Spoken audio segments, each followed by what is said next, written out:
This is Black Woman CEO. Welcome to the only podcast dedicated to giving you the raw and real experiences of successful Black women entrepreneurs. Yes, girl, we're talking about the behind the scenes strategies of what it takes to increase in your profit, power, and purpose. I am your host, Quanisha Green, and I invite you to sit back, relax, and enjoy today's show. Hey there. This is Quanisha Green, the founder of Black Woman CEO, and about to go live with Maintain Your Momentum. It is an online summit that is being put on by LaShanda Henry of Sister Sense. I wanted to share this presentation with you and encourage you to actually enroll in the full event. She's doing this over the week. Awesome speakers. So definitely invest in your success and click the link and learn more. Righty, ladies. So, again, we are here so that we can focus on things that you can do to maintain your momentum. And I didn't just want to sit here and talk at you for a week. I wanted to bring together some of the brightest, the most ambitious, the most creative innovators, the most driven women when it comes to committing themselves to making sure that you know what you need to do to move forward with strategy and intention.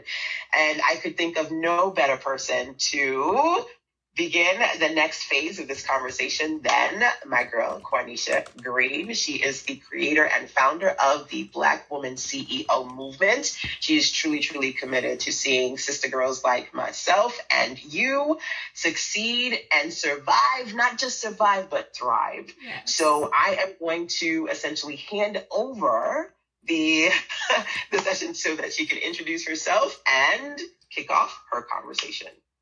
All right, awesome. Thank you so much, LaShanda, for inviting me.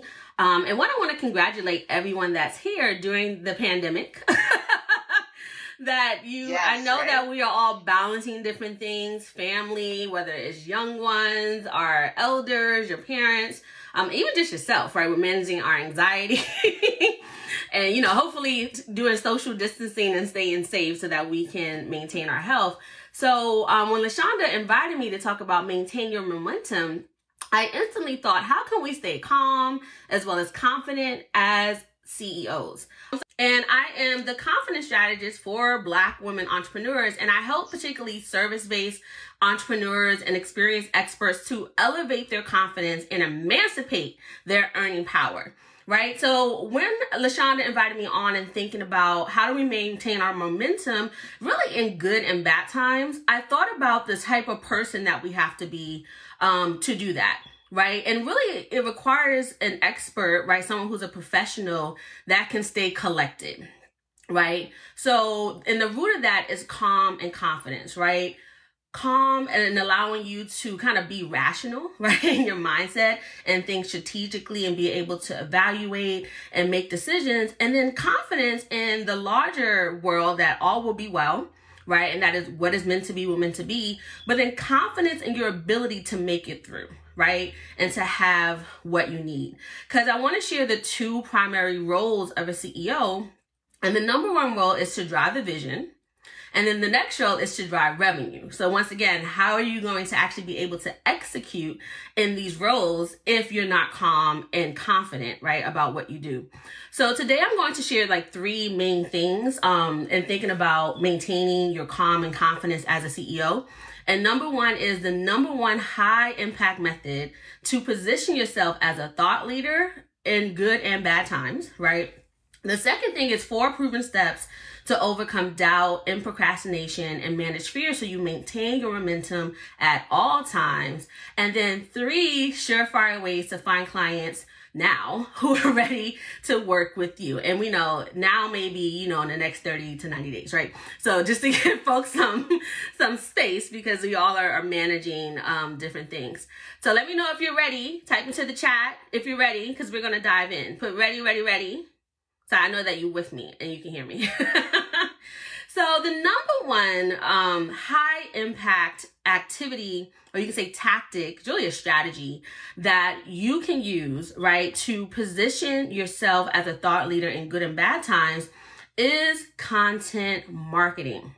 Content marketing, right? And so I'm going to explain why it works to position yourself as a thought leader and then, kind of dominate in the marketplace during this time. So content marketing is a strategic marketing approach focused on creating and distributing valuable, relevant, and consistent content to attract and retain a clearly defined audience, and ultimately to drive profitable customer action, right? And that's a quote from the Content Marketing Institute. And here's the power of content marketing. So 80% of business decision makers said they prefer to get company information in a series of articles.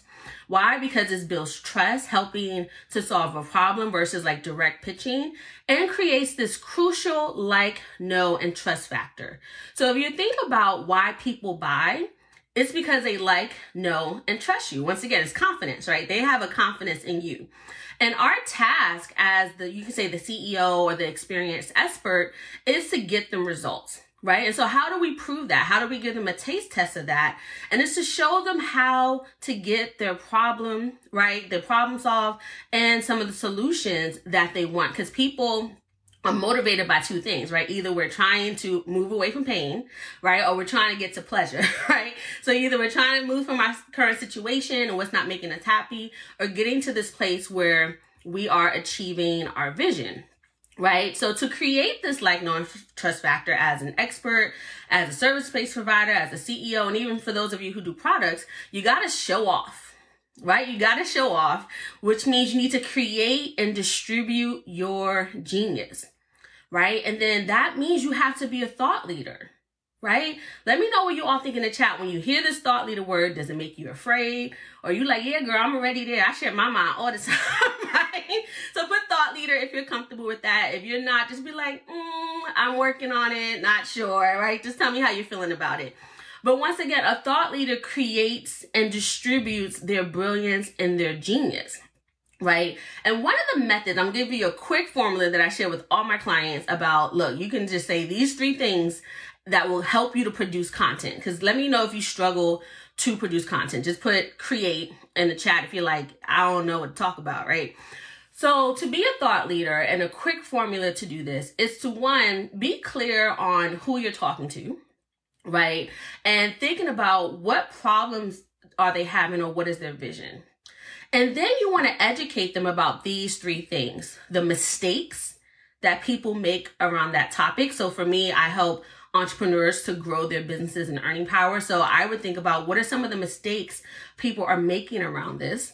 The second thing are the myths, right? What are these maybe false beliefs or old wives' tales that people are having around this, right? So one of the things I share is that you need to be glamour and have pink glitter on your website to make money, and that is not true, right? That's not true. I didn't have a logo until I was 2 years in business. I didn't do I had a professional headshot for $99. I didn't do a formal photo shoot until last fall, which was my going into my 5th year in business, right? So that's a myth that I share. And then the third thing I want you to think about in creating content, the fast and easy way, right, is the solution. What is the solution to this problem that your ideal client, I like to call them soulmate client, because I particularly believe people are out there praying for you and what you particularly have to offer, is to show them the solution, right? Or share what the solution is. Now, here's the thing about the solution is what you think it is, right? Don't go pitching somebody else's solution and you don't even have a process for that. Is what your unique genius is around that, right? What do you think that people have to do, or the approaches they need to take, or the framework? So what's missing, right? What gaps they need to fill. That is your solution. So for example, I believe that for Black women to excel, yes, there's macro issues like bias, but we also have internal biases that we need to tend to first, right? So everything we do at Black Women CEO is influenced by research, culturally relevant, right? We're looking at the historical, cultural, lived experiences that informs Black women identity. And of course, we're not a monolith. So when I talk about Black women, I'm talking about us as a group. And then how do we start to heal and tend to that so that we can actually get in action, right? And I'm going to share those 4 steps to do that to help maintain your momentum, right? So that's my solution. That's my framework. That's my unique complete genius, right? That's my worldview around why Black women own businesses are only making $24,000 a year, right? Which is the lowest by both race and gender, right? So once again, that framework is that you can just rinse and repeat, right? You're going to share the mistakes around your particular topic, the myths around your particular topic, and the solution around your particular topic. Now, why is that something that you can rinse and repeat? So you may say, oh, there's 3 main mistakes. Then your next piece of content, you can go deeply into mistake number 1, right? Mistake number 2. So as you can see, you can keep elaborating on content, do the myths, mistake solutions, even around another aspect of the issue that you solve. So I won't, keep stressing this point, but I just gave you an easy formula for content marketing. And although that statistic I just said that 80% of decision makers want to, read articles, show up powerfully in who you are, right? So I've done a lot of quizzes, and I actually realized that I show up great on video, right? And in person. And I've seen that, right? It converts like crazy. Like people become my clients, or having connected, kind of personal conversations. So I'm not into writing a lot, right? Or I would take my audio and I get it transcribed. So that's why I do videos. That's why we have a podcast, because I know people experiencing me helps them to become clients, right? And there's a lot of different surveys and things like that. And if you want to come into the Black Woman CEO Facebook group, facebook.com/Black Woman CEO, I'm happy to share today some of those different quizzes that you can take to really understand what is your sweet marketing persona. Now, with content marketing, here's how you actually get it to work for your business, right? Because some of you may be like, well, Quenisha, I blog and I post all the time and I ain't getting no clients, right? So how does this work? So to do this confidently and calmly, right? So once again, calm is being rational and strategic. Confidence is knowing that, look, I know who I am. I know what I do. I know my things get results. And I'm confident in my ability to drive that vision, to drive that revenue, both in good and bad times. Is that you have to strategically set up your content. So our main business goal with content marketing is conversion, right? Now, let me preface this. I'm going to say some business terms in the next 5 minutes. And sometimes as women, right, when we hear business terms, we kind of associate it with the masculine and lacking connection or emotion or taking advantage of people. But I want you to come from a soulful place with this, where we know that our intention, once again, like LaShanda was saying, is to serve, to be of value, and really to give people what they need in an ethical and authentic way. So, but the language is best to use so that people kind of understand it, right? So it's neutral language. When I say conversion, don't, make all these assumptions. Excuse me. So our business goal is conversion, right? So you want to magnetize your soulmate clients, right? And that's where it begins. That's what your content. But ultimately, you want to own the lead, right? And that's how we build our business, right? When we own the lead. And these are people who are prospective clients saying hey, I want to learn more. I want to learn more about how to work with you, right? And then we promote our expertise and position ourselves as an authority, right? And then the content goal is to have a clear call to action, right? And here's the thing. There's different call to actions, but particularly the two that are the revenue generating activities or call to action. Because remember, your job is to drive revenue, right? It's list building, where you are inviting people, say, into your community. And I see an email list, right, as a community. Or lead generation, kind of inviting those hey, if you're ready to explore, taking this to the next step or becoming a client, right? Or getting your problem solved. And so those are the people who are ready to buy, right? So list building, when you're inviting them to your list, often there's an exchange of value, like a free offer or a webinar, right? That's coming up, or lead generation, right? They're kind of going to that consulting call. And those are the two best asks. So for list building, you can ask for the email exchange, right? Download or register for the webinar. And then for the lead generation, the most effective, you can say, method or tactic for lead generation are one-to-one consultations. You may have heard them called strategy sessions, discovery calls, clarity calls. Those are essentially enrollment calls, right? You are looking to explore if and how this expert can help you in solving your problem, right? And when you, of course, are the provider, the person that you are inviting, you're asking them to explore if and how you can support them.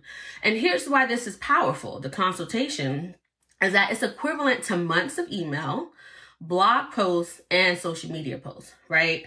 So when we think about leveraging, right, and getting powerful results pretty quickly when we implement them, just go for the one-to-one consultation, because that's equivalent to like 12 emails, right? Blog posts. So here's how you compose the question, right? Like at the end of your content, once again, whether video or written, you can ask, do you see how simple this is once you have XYZ? I'll be happy to support you in figuring out how this applies to you, right? You'll leave the call with and say some of the benefits, right? A clear understanding on why you're being stuck.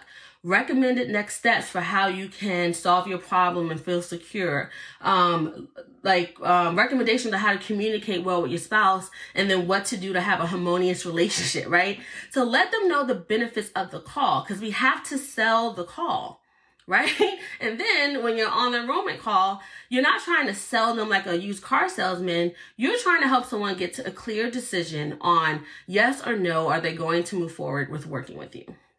Right, so that's the goal of the call. But before then, our content needs to kind of sell either why they should get on our email list, like why that free guide or free offer would benefit them, right? Because once again, people tap into the WIIFM, what's in it for me, right? And we're asking them for their valuable emails, right? So we need to exchange that value and explain to them why this is of value to them. And then once again, for the calls, you're letting them know the benefit of the actual call. So that was number one. What do you all think about that? That the number one high impact method to position yourself is content marketing. And that positions you as a thought leader, right? You're showing up, you're sharing your insights, you're giving them different perspectives, you're sharing why they should think differently about a particular issue. And guess what? This works in good or bad times, right? And then to make it a revenue generating activity, it has to have a strategic call to action, right? And the two most effective ones are list building, where you're trading, your value for the email, or the straight invitation, right, to that call, that one-to-one call. So let me know what you think about that.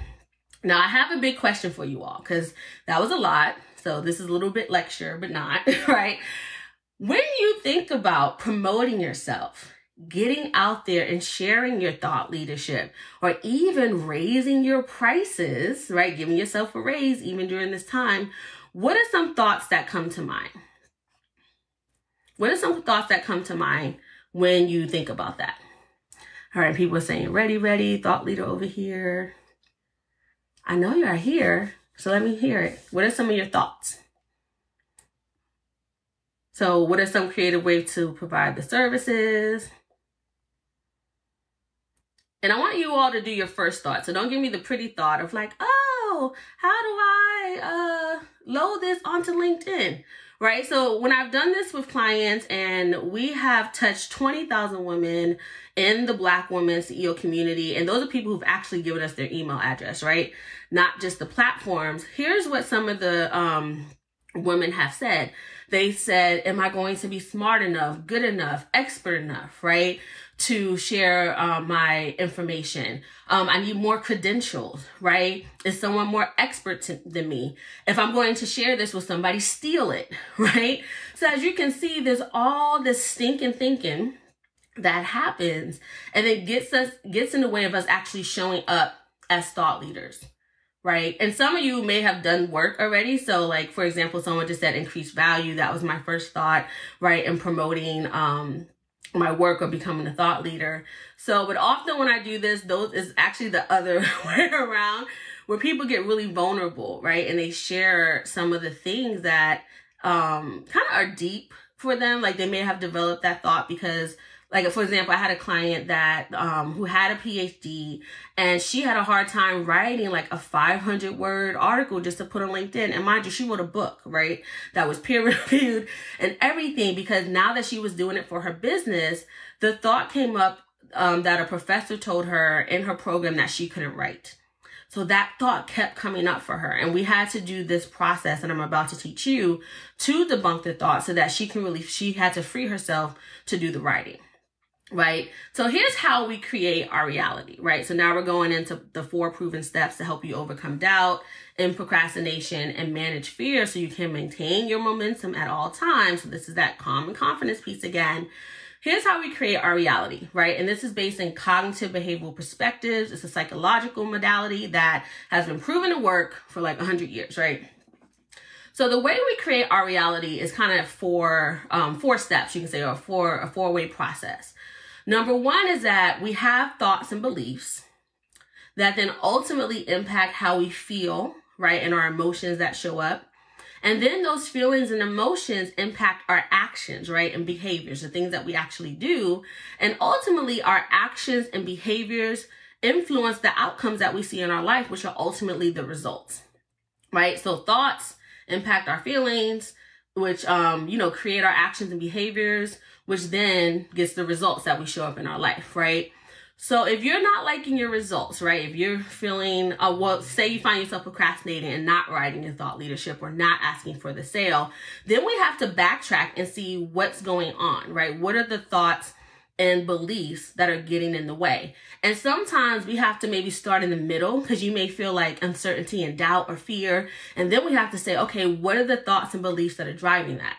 Right? So ultimately, we always have to get to the thought and belief, but we may have to start at the action first to even say what's going on. And then let's, go up the ladder to figure out what the thought is. And I know this one from an academic place. I have a master's in social work. I have certificates in master in corporate life coaching, but I know this in a very personal way too. And LaShanda has been with me along this journey, so she can probably speak to this. Like, yeah, Panisha was in some special places, right? So I was on a call. I'm a big proponent of investing in yourself, right? Like I'm all about give me the framework, tell me what I uniquely need to do to get to where I want to go. So I was investing in a number of coaching programs and even courses. And one day a mentor said, Quanisha, you have a unique story and people want to hear it. And I instantly thought, nobody cares what I have to say.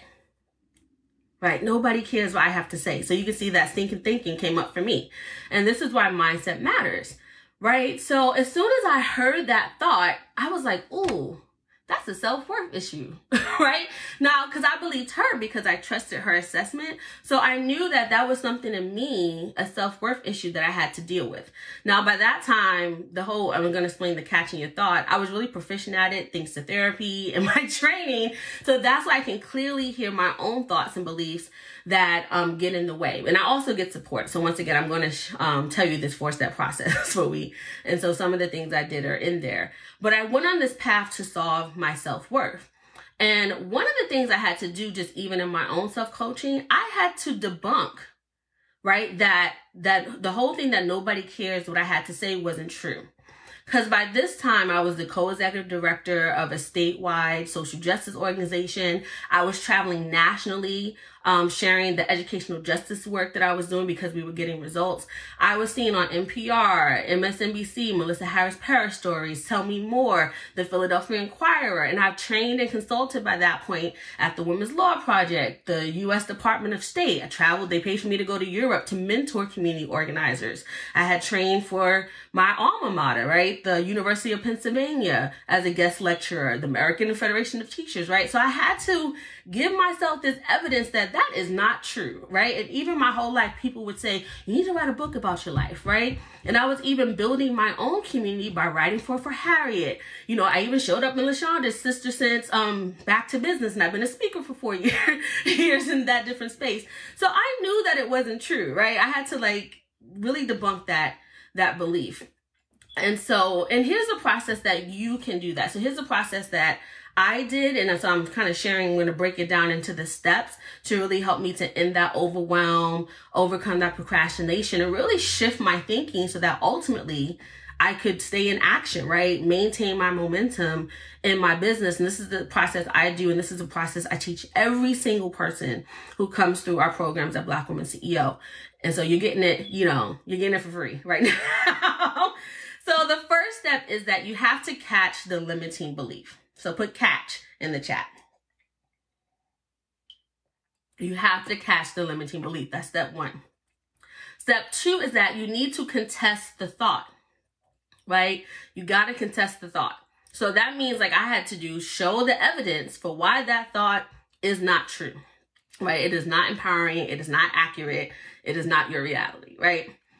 And then we don't just stop there. So some may think, oh, I can test it. I'm good from now, right? No, you got to go to step number 3, which is to create a new belief, right? Because we have to now replace that worldview, those thoughts, and that belief system, right?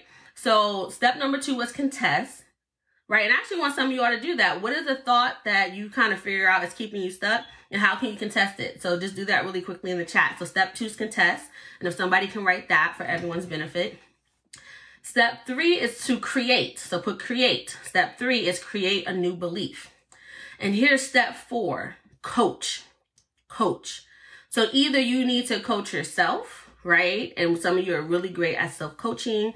A self-coach that I love, a lot of books, Valerie Burton. She has great processes on self-coaching. Or you need to get coached, right? You need to get coached, because here's the thing. When we are in this stuff, in the overwhelm, in the frustration, in the procrastination, right? Or we know that we're stalling, right? We know that we're not showing up. Even though I know if you're on this phone, you're a go-getter, right? Even though we're a go-getter, all my clients are go-getters, and they're like, why? When they come to me, they're like, okay, I'm a senior director for the government, but I can't do my business. Like, I don't understand. So they got to get coached, because then we have blinders on, right? And everyone's not proficient at catching the thought.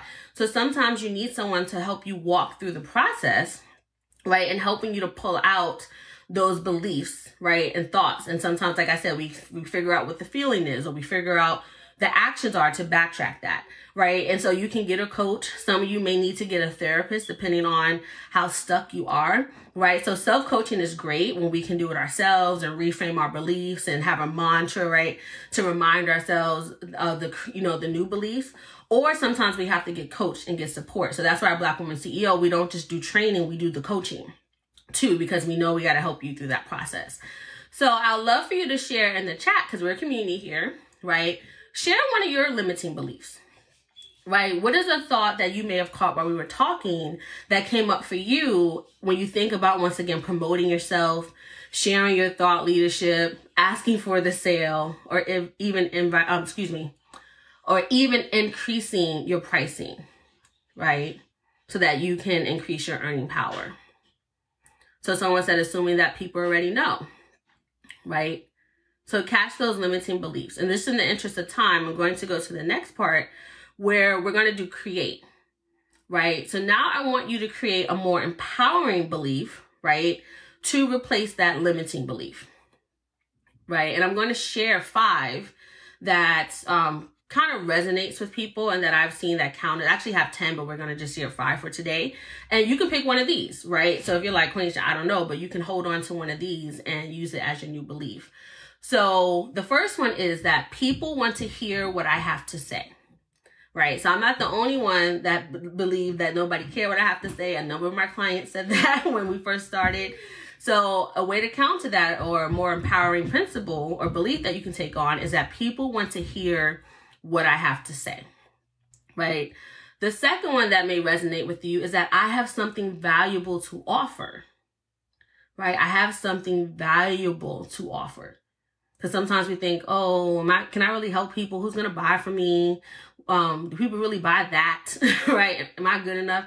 So knowing that you actually have something valuable to offer, whether that's a service or a product or just your thinking, right? You can write a book and just share your thoughts. And then that the idea that you are enough, or I like to put I am in parentheses, good enough, right? That you are enough. And I love this quote by Maya Angelou, where she says that you are enough and you have nothing to prove to anybody, right? I love that. So the thought that you can take on is that I'm enough. And here's the thing, you are enough. You're a child of God, you're fine, right? Like you're a human being, you are enough just as you are. But once again, sometimes we have to remind ourselves that I am enough, or I am good enough. And number 4, power principle that may resonate with you is I am worthy of being paid for my services. Oh my God, that's a big one. And LaShanda, I'm pretty sure you have heard people say this, right? I am worthy of being paid for my services. So here's the thing. right? Can we just all agree that you are an expert, that you have invested in your education, even if somebody else paid for it? You know, I've had 6 figures worth of education, looking at my student loans. Actually, more than that, because the loans were the part that I had to pay from the scholarships, right? And that you have invested time in honing in on your expertise, right? Or experience, the number of hours that you've had at your job, and all these things like that. And that if you are serving, right, you deserve to be paid. Now, some of us have this orientation of, oh, I have to serve and I have to give. It's my ministry. A business is not a business unless you are doing that action for revenue.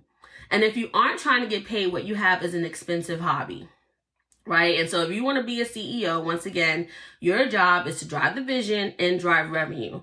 So you have to take on that you are worthy of being paid for your services. And even that it's your job to ask to get paid for your services. So can we all agree that we're going to just throw that mindset away? Right? And some of you may be at the point where you're like, I am worthy to get paid top dollar, right, for my services. So depending on where you are in that spectrum, right, you can maybe say, I just need to get paid, or I need to get paid top dollar, right, for my expertise and my services. And the last one that may resonate with you is, I am willing to promote myself. You gotta be willing, and then you can get to able, right? But you have to be willing to promote yourself. Because here's the thing, right? Your gifts are not about you. And when we think about Starbucks showing up every day, Target shows up every day. I get an email like every day from Macy's and Third Love and all these other things. They are showing up every day unapologetically, right? And these are products that you can say aren't essentials. Now, you are doing work that can change the world, that is world changing, right? Even if you're working with kids, those kids are going to grow up and influence other people, right? If you're helping folks to have a healthy relationship, that is changing that person for the rest of their life and the people that they're going to interact with. So I really want to encourage you to just take on this idea that you're going to change the world. So if McDonald's is showing up every day, if Target is showing up every day, and you know you have something way more valuable, why not you? Right? Why not you? And once again, you got to take your ego out of the equation, right? And this is where that confidence comes in, that you know like the back of your hand, and that you get results. And ultimately, the I'm willing to promote myself is about not being stingy with your gifts and serving other people. Your gifts are for those other people who are praying for what you uniquely have to offer, right? So the I'm willing to promote myself is about you showing up, right? To be a value add, to be a solution in the world, right? So taking on that orientation. So what is an empowering belief, or which one of these, and I'll read them again, resonates with you? Please write it in the chat, right? So I call them power principles. That 1, people want to hear what I have to say. 2, I have something valuable to offer. 3, I am enough, or you could put I am good enough. 4, I am worthy of being paid for my services. And number 5 is I'm willing to promote myself. So I'd love to hear which one of those resonates with you, or even once again, what's a belief that you create, or a new power principle for yourself that counters the limiting belief that you had. Someone put nice and timely quote. Someone said, at times I've been doing this so long, I say I'm outdated, right? So what's and that was LaShanda, so I can call her out because this is her presentation. So LaShanda, if you would like to lead by example in your leadership, what is an empowering belief, or even one of the ones I said that may resonate with you, that you can create that way? She put LOL, like, why, Cornisha, gotta call me out on the audio. So someone said, I'm worthy to be paid for my services. Glad to hear that resonated. You don't have to choose just one. Someone said all 5, right? So yes, you can use all 5 as your mantras. And LaShanda said, I have something valuable to offer. Amen, girlfriend. Yes. She's been in this game for like 17 years, and we know she right? But once again, look, LaShanda's been doing this work for 17 years, and she had a belief that I'm outdated. So this is something that we constantly have to tend to, because think about it, over 17 years, or since we was 5, like how old am I now? I'm 36. I created a belief when I was 5, because my mother was on drugs and different things, that I was unlovable, right? And so you could say, I started working on this like when I was 28. So what was that? 23 years, I went around thinking that I was unlovable until I started to learn how to counter that, right? And so I would go down that like, oh, my surrogate mom loves me and my husband loves me and my kids love me, right? And so, but I had to do that every day or every single time that thought came, because I had to start reprogramming that 23 years of telling myself that, right? And that was my reality. So even experienced entrepreneurs, right? Some of the people that you admire and you see as mentors, we all have some thoughts that we need to work on, right? And maybe we healed one part, but we got to hear the next. And ultimately, this is about claiming your power.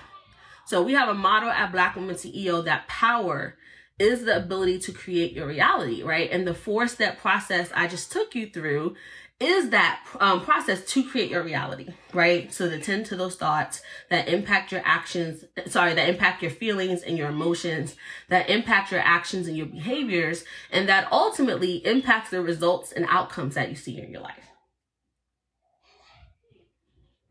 So let me know if that resonated with you. Put resonate if you like, yeah, Quenisha, I got this. I like this, right? And so just to go to this last part on how you can maintain your calm and confidence as a CEO is that, once again, let's dive into this driving revenue part, right? And being confident how to do that.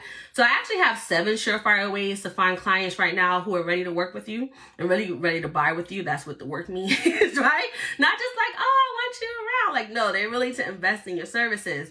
But I want to share kind of the most powerful 3 ways. And these are things that you can do right now that can lead to clients within the next 30 days, or because so much is happening, right? It may, take a little longer, because here's the thing. What you do today impacts your results over the next 30 days. Over the next 30, 60, and 90 days.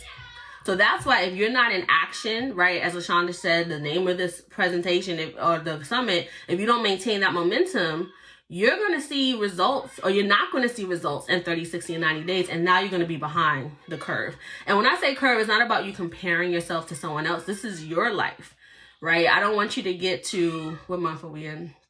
March, April, May, June, right? June, and you're like, why don't I have any money? Or why do I not have any leads or opportunities? And it's because, 90 days ago, you weren't engaging in revenue generating activities. So here's how you can find clients now. And so the first surefire way I want to share with you is to network, right? To network. And you can start with your personal network and let them know what you're doing and then who you help. Right? Some of you are secret entrepreneurs. You are hiding out from your loved ones and your professional network. And once again, this is not like, and not to talk about the direct sales network marketing people. This is not a, go talk to your 30 friends and get them to buy. This is not that, right? But this is about letting people know what you do. Right? So one way you can do this is to send your network an open for business email and periodic updates, because that's what people care about you. They want to know what you're doing, right? And then so you let them know what you're doing and who you help. You can ask if they have referrals, like, hey, do you know anyone that needs those services? And then also offer them the link to register for your free offer or the link to schedule your free consult, right? So do you or do anyone you know need help with building your business and, making more money, right? So that's something I might say. Right? And so those in my network who are ready will raise their hand either to get that free offer or to schedule a consult. And that happens to me all the time, right? So I don't have that issue with my family and friends have not invested in my business, right? Because they value me, they value what I do, and then they value the professional relationship of they're going to pay or they're going to save up, because people have done that, right? To pay to work with me. So this is also coming from a place of abundance, and that who is meant for you is meant for you, right? But you want to give them the opportunity to know what you're doing. And for those who do want what you have, to raise their hand, or particularly when you're list building, right, through the free offer, you're constantly giving those touches. You're cultivating the relationship, because Salesforce even says that people need 6 to 12 touches to buy from you, right? So some people will be ready to buy from you right away, and some you need to cultivate that relationship, and having a community helps you to do that. And so the networking part is really your warm market, right? Your warm market. And that's the easiest to transition into clients. And even past clients, that would be your hot market, right? So you can even let past clients know, like, hey, this month we're doing this. Are you interested? Let's have a call to see if you're a fit, right? And here's why the warm and hot, I'm from the Bronx, so sometimes hot is hard for me to say. The hot market, they already like, know, and trust you. So that pivotal factor, right, to make a buying decision, they already have that in place. And versus a cold market, like some of you may be a cold market to me because you don't know me, right? So I would have to cultivate a relationship with you so that you feel comfortable, right? Like, know, and trust after. But this presentation like this may warm you up, right? You're like, oh, I like what she's saying. I want to know more. All right, so the second surefire way is to collaborate, and that is to leverage other people's platforms that consist of the same target audience, right? The same target audience. And so the way you do this is that, you know, you can offer to be a guest interview on like a podcast or a live video, or you can do a guest post through article writing, or even facilitate a guest presentation. Because here's the thing. You may know this or seen this when, so let's even use this example. LaShanda invited me, and then what do? I tell all my people, like, hey, I'm going to go be on my team, maintain your momentum, right? So people are on it and they want to share it. So now you're even tapping into their audience, right? And now they're coming into your space. And then because you facilitated it, you hosted it, you're like the Oprah, right? They start to see you as an expert too, because guess what? People don't do this. So the fact that you maybe have that gravitas to attract people and that you put yourself out there, you're showing off, right? You're making this platform, really starts to stand out with people. So even though you're interviewing, say, an expert, you also are elevated too by doing that. So, and this works for traditional and online media, right? And here's the thing. Some publications have formal processes for pitching an article or an opinion piece. So you definitely want to follow those. And here's another way you can collaborate. You can also share your wins and pitch yourself to be profiled in local media for an industry-related publication as a success story, right? Because they're always looking for material, right? So that's how you can collaborate with them. But the key here, once again, when we go back to content marketing, all of this, the collaborations of former content marketing, you have to have a clear call to action. So you can invite the community members or the listeners, right, into your community by making sure you have a clear call to action to download a free offer or to visit like a lead capture page, a landing page. And you really want to collect emails in exchange for the value so that you can continue to nurture those relationships, as I just said. And that's how you turn, once again, that cold contact into a warm contact. And you make this call to action. There's a couple of ways to do it, depending on the rules of that publication or that platform. But here's the thing. You can really make that call to action in a short bio, right, as part of the how to connect with you, right? Or you can make a special offer to listeners and readers based on your topic, right? So that's how you can have those strategic call to actions. One of my clients did this. She wrote an article on LinkedIn, right? So she was leveraging that platform, you could say, to share her thought leadership. She made the call to action. Someone read the article, liked it. They reached out and he became a client. And this happened within a week. I have a client, I should have mentioned the network, that she sends out an email to her network. And within a week, because once again, someone in her network knew what she was doing, she was offered a $25K contract, right? Or to be a subcontractor of a larger contract where they were having with the school district, right? So once again, if you implement, you can see results in as little as 30 days and sometimes faster when you implement this.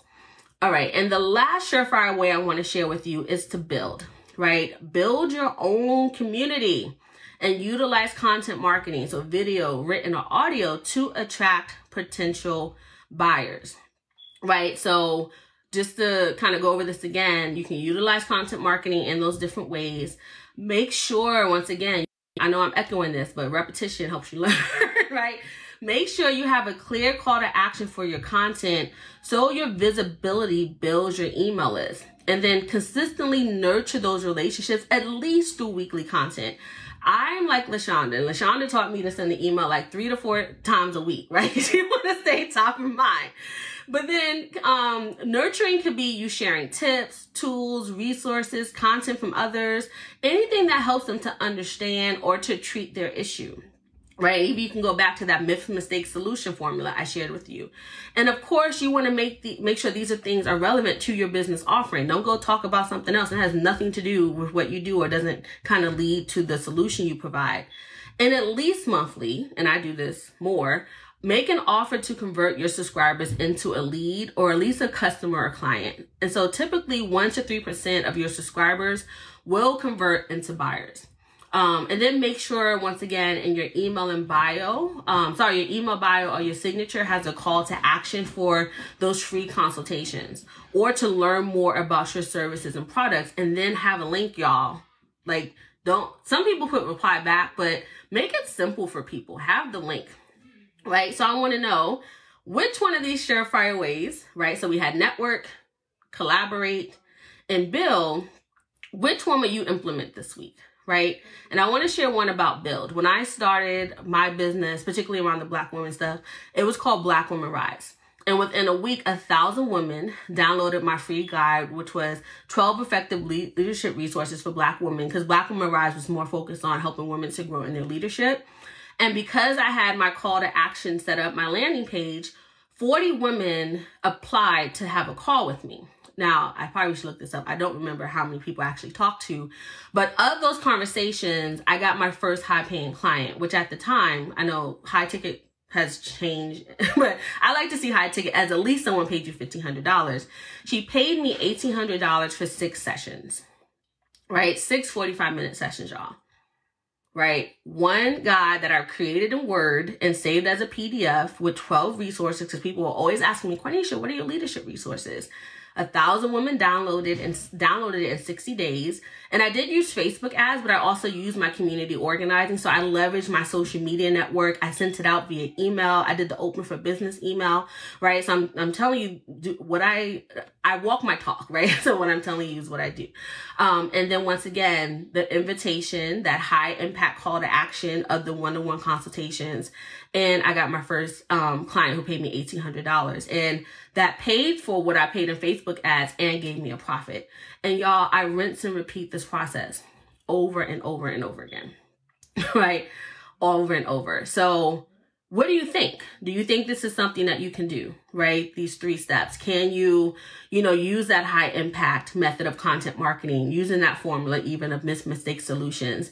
Do you think you can, tend to your mindset, right? So you maintain that confidence or even strengthen your confidence, elevate it, right? By having these more empowering beliefs that allows you to stay in action, to maintain your momentum in good and bad times, right?